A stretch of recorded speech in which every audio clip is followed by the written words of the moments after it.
The storm was fierce the night. Aisha was abandoned at the orphanage.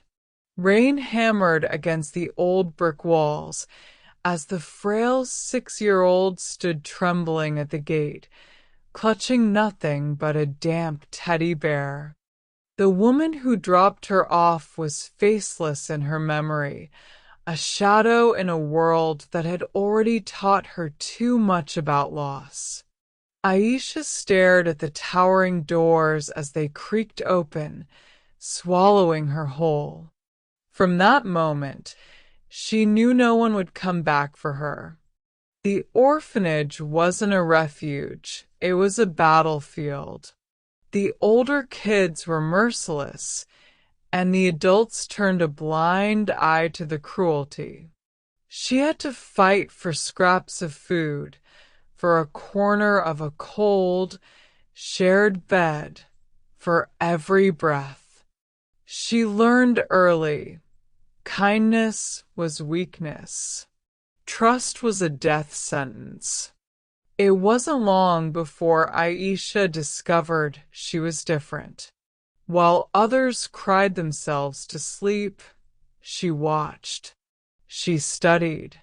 When no one paid attention, she slipped her tiny fingers into pockets, quietly mastering the art of invisibility. Survival wasn't just about strength. It was about outsmarting the system. Aisha was 12 when the Ollie family appeared at the orphanage, all smiles and promises. They chose her. "You're special," they said. For a brief, fleeting moment, she believed it. Their home was a mansion compared to the orphanage, a labyrinth of rooms, expensive furniture, and polished floors. But it didn't take long for the illusion to shatter. Mrs. Ollie handed her a mop the first day and told her where the cleaning supplies were. The next day, she was ironing clothes. By the end of the week, Aisha understood her role. She wasn't their daughter. She was their servant. Her bedroom was a cramped attic, far from the luxurious rooms downstairs. The Ollie didn't hit her. They didn't have to. Their disdain was enough. Aisha cleaned and cooked in silence, all the while plotting her escape. But it wasn't freedom she craved anymore. It was power, the kind she could only get by turning the tables. Aisha's opportunity came when she was 16. Mrs. Ollie trusted her with the family's errands by now, groceries, bank trips, the sort of tasks that required precision but not attention. Mrs. Ollie was careless, too used to having her way, and she never checked the receipts. That's when the light bulb went off in Aisha's mind. The first time she pocketed extra change, it was small, enough for a meal, a warm blanket. But no one noticed.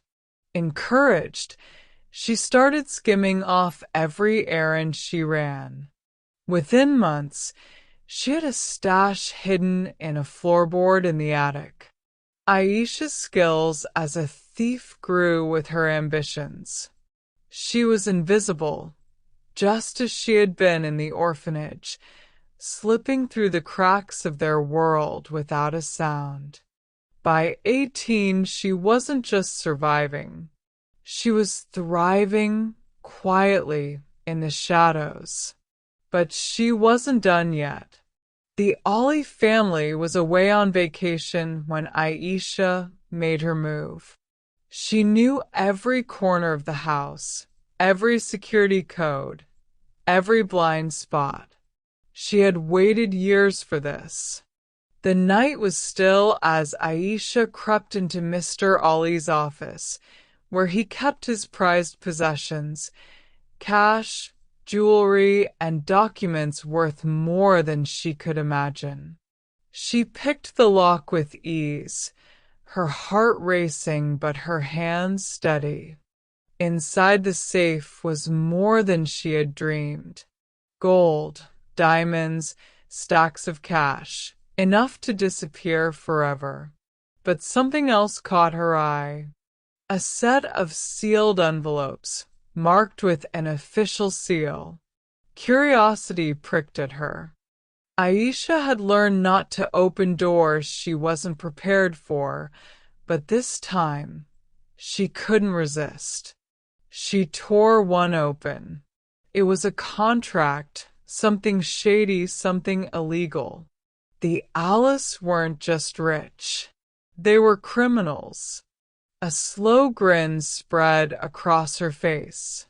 This wasn't just a heist anymore.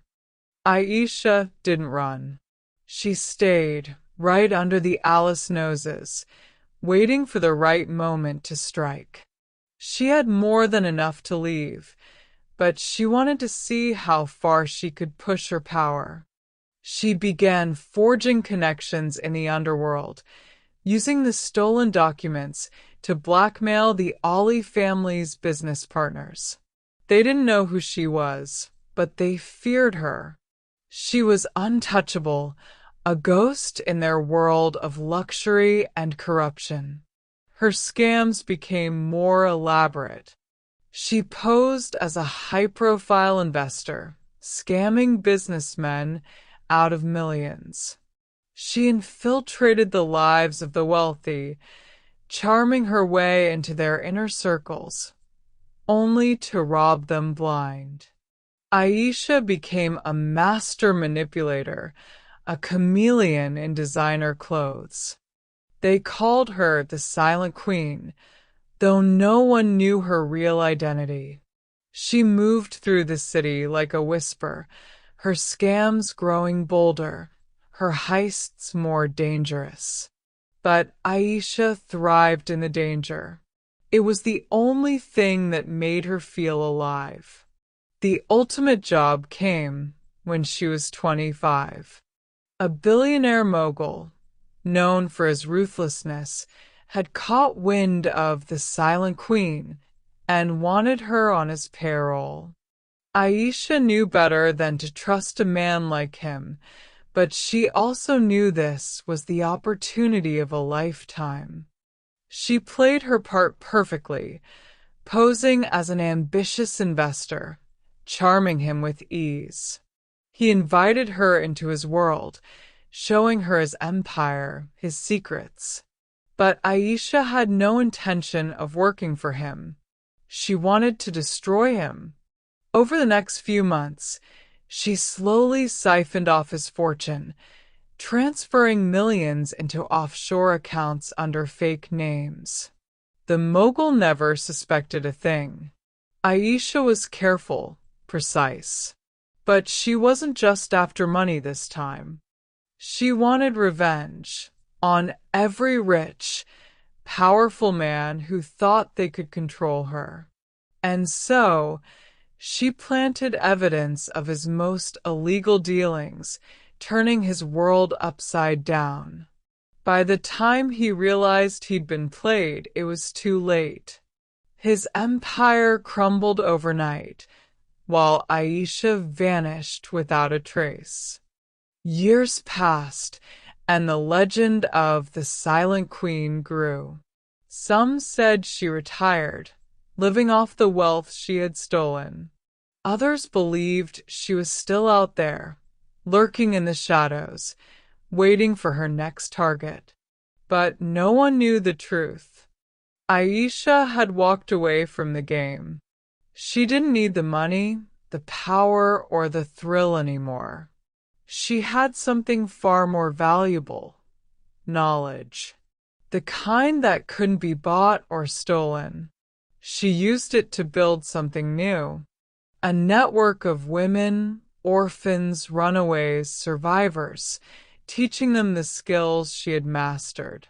Not to con, but to survive, to take control of their own lives. Aisha had found her true power. She didn't need to be a thief anymore. She had become a queen in her own right, one who ruled in silence, with a legacy that would never die. But every now and then, when the moon was high and the city quiet, she would slip back into the shadows, just for the thrill of it. After all, some habits are impossible to break. In the end, Aisha didn't need to escape her past. She had learned how to own it. If you like the story, like, subscribe, and share.